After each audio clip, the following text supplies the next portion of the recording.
Baik, untuk slide pertama yaitu ada pengertian Incoterm 2010. Incoterm merupakan akronim dari istilah International Commercial Terms.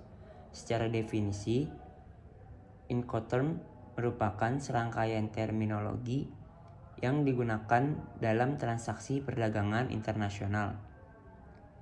Incoterm ini merupakan seperangkat peraturan yang diterbitkan oleh institusi perdagangan swasta, International Chamber of Commerce atau ICC. Dengan demikian, kedudukan Incoterm ini bersifat independen karena bukan merupakan produk dari negara manapun. Berdasarkan sejarahnya, keberadaan Incoterm pertama kali diterbitkan pada tahun 1936 setelah masa Perang Dunia Pertama. Kemudian dalam perjalanannya beberapa kali mengalami perubahan. Perubahan ini senantiasa dilakukan oleh ICC dalam rangka mengadopsi praktek-praktek perdagangan yang paling update.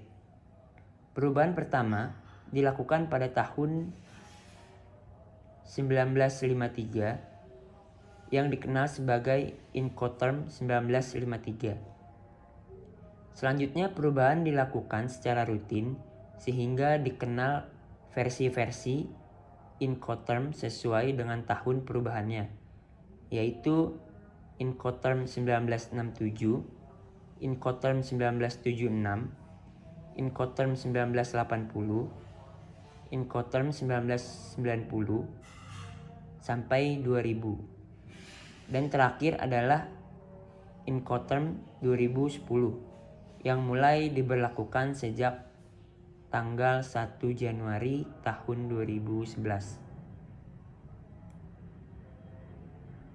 Incoterm bukan satu-satunya referensi mengenai syarat penyerahan barang yang dapat dipakai oleh praktisi perdagangan. Selanjutnya ada macam-macam Incoterm 2010. Incoterm 2010 merupakan bentuk penyesuaian terhadap Incoterm versi 2000, sejalan dengan perkembangan dunia perdagangan dan juga perkembangan teknologi. Pembagian klausul pernyataan penyerahan barang dalam Incoterm 2010 terbagi menjadi dua kriteria. Yang pertama yaitu kelompok terminologi yang berlaku untuk semua mode transportasi atau disebut rule for any mode or modes of transport. Yang kedua, kelompok terminologi yang berlaku untuk angkatan laut dan sungai saja atau bisa disebut rules for sea and inland waterway transportation. Pengertian rules for any mode or modes of transport ini mengandung makna bahwa terminologi Incoterm dapat diimplementasikan untuk seluruh kategori media pengangkatan, baik angkatan laut, sungai, udara, kereta api, maupun angkatan darat lainnya. Dalam Incoterm 2010, term of delivery yang tergolong dalam kelompok ini adalah EXY, FCI, Pain 2, C atau biasa disebut CPT, and Insurance Pain, CIP, DAT, DAP, dan DDP. Selanjutnya yaitu ada EXY atau X-Works, yang mana artinya penjual hanya menyediakan barang untuk diambil oleh pembeli di tempat penjual itu sendiri atau di tempat lain seperti gudang, workshop, galeri, showroom, dan lain-lain. Penjual tidak bertanggung jawab atas pemindahan atau pemuatan barang ke alat transportasi. Siapapun yang mengambil barang tersebut dari tempatnya, termasuk juga segala prosedur ekspor.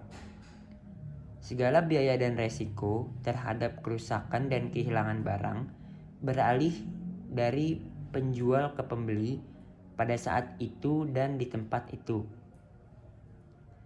Serah terima barang antara eksportir dan importir terjadi pada tempat yang ditunjuk eksportir, seperti misal gudang atau tempat lainnya. Dengan serah terima ini, barang telah menjadi milik importir. Namun apabila dihendaki agar si penjual melakukan pemuatan barang ke suatu alat transportasi, maka hal ini harus disebutkan secara eksplisit dalam kontak pengurusan prosedur ekspor baik secara langsung maupun tidak langsung. Maka sebaiknya terminologi ini tidak dipakai. Jika hal ini demikian terjadi, maka sebaiknya terminologi yang dipakai adalah FCI yang membebankan kewajiban yang paling sedikit kepada penjual. FCA Free Carrier atau sebutan nama tempat, artinya penjual bertanggung jawab untuk mengirimkan barang ke pengangkut yang ditunjuk oleh pembeli ke tempat yang telah disetujui. Jika tempat pengiriman ini adalah tempat penjual itu sendiri, maka penjual bertanggung jawab sampai barang tersebut dimuat dalam alat transportasi milik pengangkut yang mengambil barang tersebut dari tempat jual. Namun bila tempat pengiriman bukan merupakan tempat penjual, maka penjual tidak bertanggung jawab untuk menurunkan barang tersebut dari alat transportasi yang mengantarkan barang tersebut ke tempat yang ditunjuk. FCA juga mewajibkan penjual untuk membereskan prosedur ekspor. Yang dimaksud sebagai pengangkut adalah setiap orang atau badan hukum yang berdasarkan suatu perjanjian pengangkutan berkewajiban untuk melakukan atau menyediakan jasa pengangkutan melalui jalur kereta api, jalan raya, udara, laut, perairan pedalaman, atau kombinasi dari cara-cara pengangkutan tersebut. Jika pembeli menunjuk orang lain selain pengangkut, maka penjual dianggap telah melaksanakan kewajibannya mengantar barang tersebut diserahkan kepada orang tersebut. Serah terima barang antara eksportir dan importir terjadi di atas alat angkut yang disediakan importir. Dengan serah terima ini, barang telah menjadi milik importir di atas alat angkut tersebut. Biaya-biaya yang ditanggung oleh eksportir antara lain: 1. Production cost, including profit, biaya produksi termasuk keuntungan yang diharapkan. Export packing, biaya-biaya pengepakan barang ekspor. Ekspor clearance, biaya pengurusan ekspor, izin ekspor maupun bentuk-bentuk kewajiban formal dari pemerintah. Inland freight atau ongkos pengangkutan transportasi di darat dari lokasi eksportir hingga ke pelabuhan atau terminal, bisa eksportir dan importir. Loading charge atau biaya pemuatan barang di pelabuhan keberangkatan. FAS atau yang disebut free alongside ship, artinya barang diserahkan penjual di samping kapal di pelabuhan muat yang disebut, sehingga tanggung jawab atas barang beralih dari penjual kepada pembeli sejak saat itu. Terminologi ini mewajibkan penjual untuk melakukan segala prosedur ekspor. Namun, apabila memang diinginkan agar pembeli yang berkewajiban dalam pengurusan prosedur ekspor, maka hal ini harus disebutkan secara eksplisit di dalam kontrak. Serah terima barang antara eksportir dan importir terjadi di sisi kapal pelabuhan eksportir. Dengan serah terima ini, barang telah menjadi milik importir di sisi kapal tersebut. Selain itu, ada juga biaya-biaya yang ditanggung oleh importir, antara lain: 1. Origin terminal charge atau biaya penanganan di pelabuhan keberangkatan. Kedua, insurance atau premi asuransi pengangkutan utama dalam jumlah minimum cover kecuali diperjanjikan lain. Ketiga ada freight atau ongkos angkut perjalanan dari pelabuhan keberangkatan hingga sampai ke pelabuhan tujuan. Yang keempat ada destination arrival charge atau biaya-biaya penanganan kapal di pelabuhan kedatangan, namun tidak termasuk biaya bongkar. Selanjutnya ada unloading charge atau biaya pembongkaran barang dari sarana pengangkutan utama. Setelah itu, import custom clearance, biaya penyelesaian formalitas pabean impor seperti jasa PPJK, pengurusan lisensi impor, dan lain-lain.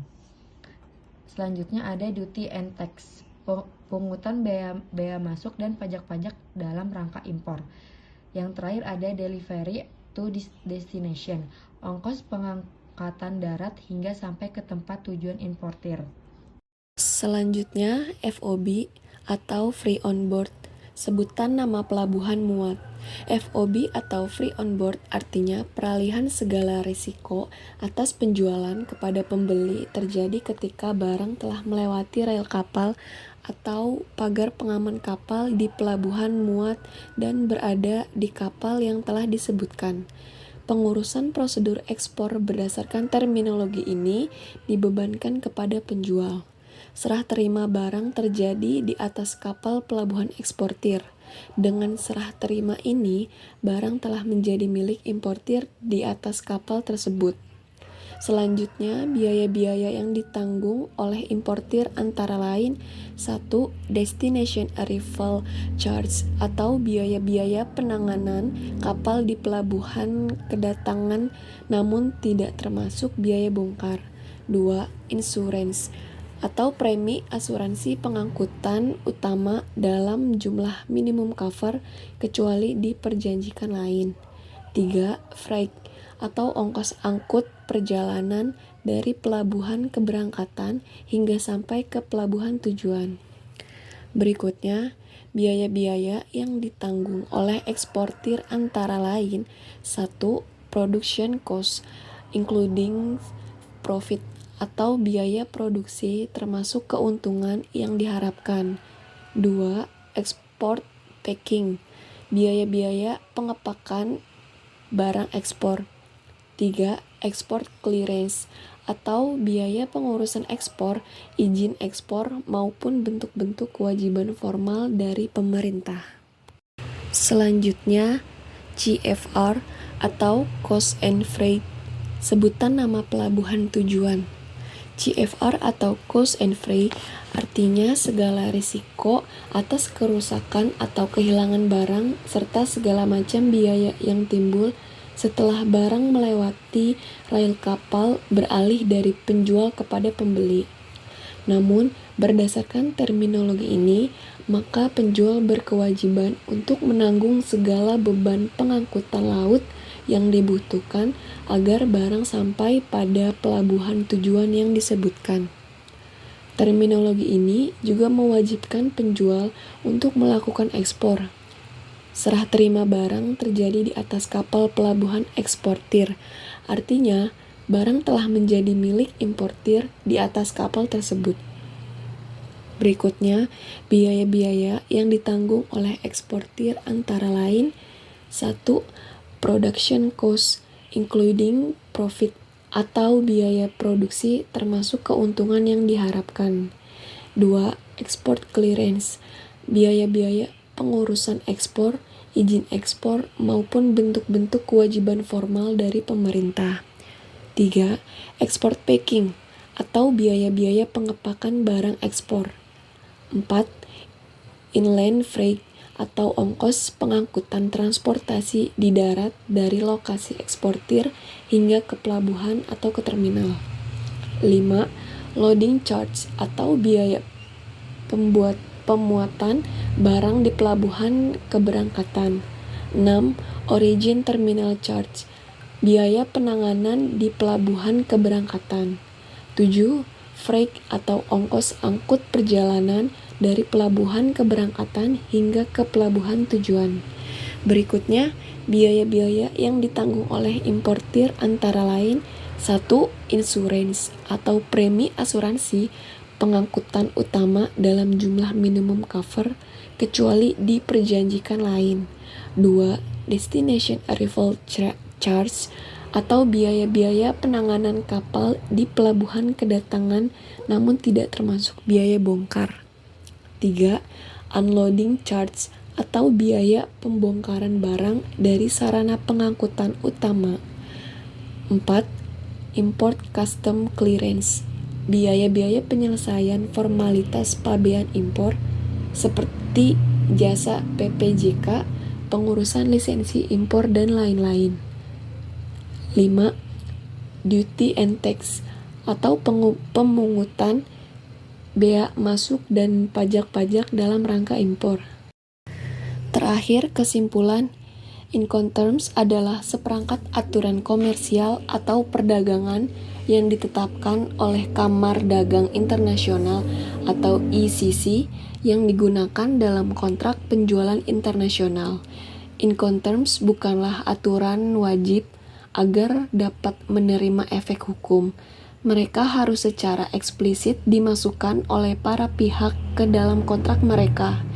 Penggunaan Incoterms dalam perdagangan internasional adalah fenomena yang tersebar luas, dan perselisihan sering muncul karena kebingungan mengenai mereka. Sebelum memasukkan Incoterms ke dalam kontrak, penting bagi para pihak untuk memastikan bahwa Incoterms memenuhi semua harapan dan kebutuhan mereka mengenai suatu masalah.